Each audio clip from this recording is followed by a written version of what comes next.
grabbing ကြီးတူတောင်မှဒီရဲ့ပေးမှာအခွေးလေးပပြီးတော့အရင်ထူးချမ်းနေလို့ခေပင်တို့ဒီရဲ့အပင်လေးကြောင်ပြောပြပါမယ်ဒီရဲ့ပင်ကတော့ခေပင်တို့နေရာလေးရောက်တော့မှမလို့အပင်ကိုခုတ်ပါတယ်ဘာလို့ဆိုနေရာဒီရောက်တဲ့ခါကျရင်အရွက်ကပို့ပြီးတက်အောင်လို့ပါဘာလို့ဆိုအခုဒီချိန်မှာဆိုရင်အရွက်ကလေးကြွေပြီးတော့ကွာအပင်မိုင်းဘာမှမရှိရနဲ့ပြီးတော့အဲ့ခိုင်းနေခေပင်တို့အိမ်ခါမို့ပေါ်ရောက်နေလို့ပါဒီလိုခွင်းလေးတွေကိုပြောချင်တာပါခေပင်ပြောချင်တဲ့ခွင်းကတော့အဲ့လိုခွင်းတွေဘာလို့ဆိုသူများပင်နေနဲ့မတူပါဘူးဒီရဲ့ပင်ကကြောင့်အဲ့လိုခွင်းတွေအရင်ဖြစ်ပါတယ်ဒီခွင်းလေးဆိုခေပင်တို့မမီပြောဘူးပါခေပင်တို့ငယ်ပါဘောနော်ဆရာတော်တပားရဲ့နောက်ကအဲ့ grabbing နဲ့တူတူပဲတဲ့အဲ့လိုခွင်းနေကြည့်ပဲဆိုပြီးပြောပါအဲ့ grabbing ချင်းတူတောင်မှတချို့ပင်နေဆို green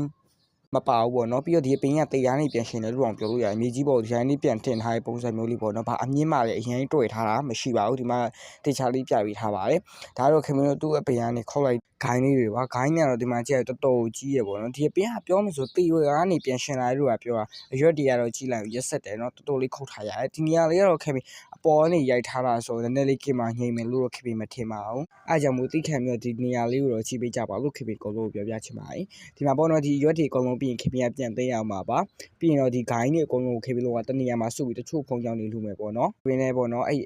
အရွက်တွေအကုန်လုံးကိုလုတ်လိုက်ပါဆိုအဲ့ခွင်းလေးနဲ့ပတ်သက်ပြီးခင်ဗျအကုန်လုံးကိုပြင်ပြီးရှင်းပြပေးပါမယ်အဲ့ဆရာတော်ရဲ့နာမည်ကိုတော့ခင်ဗျလို့မှတ်မိရောပေါ့နော်အဲ့ဆရာတော်ရဲ့နောက်မှာသူကတရားသွားချင်းဆိုင်နဲ့အဲ့နောက်က grabbing ပေါ့နော်အဲ့ grabbing ကခင်ဗျလို့အိမ်ရလိုမျိုးပဲအဲ့လိုခွင်းလေးပါရဲ့တဲ့အဲ့လိုခွင်းပါကန်ကောင်းချင်းနေပါပေါ့နော်အဆောက်တွေအဲ့လိုရှိရလို့ပြောတယ်အဲ့ကြောင့်မို့ခင်ဗျလို့တရားနေပြီးတော့တီွားတဲ့ပင်ပေါ့နော်ပြန်ပြီးတော့စိုက်ပေးထားဖြစ်ပါတယ်ပြီးတော့အဲ့ခွင်းလေးကပြီးတော့မီးထီးလေးဆောက်ရှောက်တယ်ပေါ့နော်ဒီပင်ကလည်းထိုးစက်နဲ့ပြောရမယ်သူကအပေါ်ခိုင်းနေရှိသွားရင်အဲ့လိုအကွေးကြီးပဲအကုန်လုံးဖြစ်တာကွေးဝိုင်းဆိုတာလေတစ်ကိုင်းကြောင့်ကကွေးဝမဟုတ်ပဲသူတို့နှစ်ခုကခွင်းလေးတွေကြီးပဲဖြစ်သွားအပြင်သူတို့ကပြီးတော့အဖူးဖူးချစ်ချင်နေသူကထွက်တယ်ပြီးတော့သူကမြေကြီးအောက်ကိုလုံးဝမဆိုင်ဘဲနဲ့မြေကြီးပေါ်တင်ထားတဲ့ပုံစံမှာဒီကတော့ဒီပင်ကနေခင်ဗျပေါ့နော်အမိုက်ရှင်းထားလို့ရရဲ့အဲ့ထုတ်ကြီးတစ်ထုတ်ပါဒီဟာလေးကိုခင်ဗျတခြားပြန်ပြပေးပါမယ်ပြီးတော့သူကမျိုးရည်ဆိုရင် gradation တည်လို့ရတယ်ကွာအဲ့လို gradation တည်လို့ရရင်လည်းတော်လေးဆောက်လို့ကောင်းမယ်ပေါ့နော်ခင်ဗျတို့အိမ်ဆိုရင်အဲ့လို gradation ရပြီဆိုခင်ဗျတို့အိမ်အနီးနားတစ်ဝိုက်ကိုပေးရဲပြီးတော့မပြီးရင်လည်းဆိုသူက share ပဲပေါ့နော်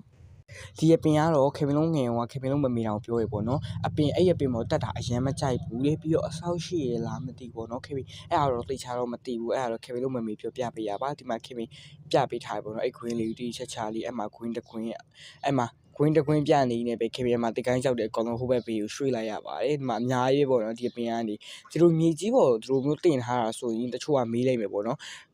မလဲကြဘူးလားလို့မေးလိုက်မယ်ပေါ့နော်လဲပါတယ်လို့ခင်ဗျပြောပြပေးပါမယ်မိုးရည်ဆိုမြင်ရပါဘူးဘိုင်ဘိုင်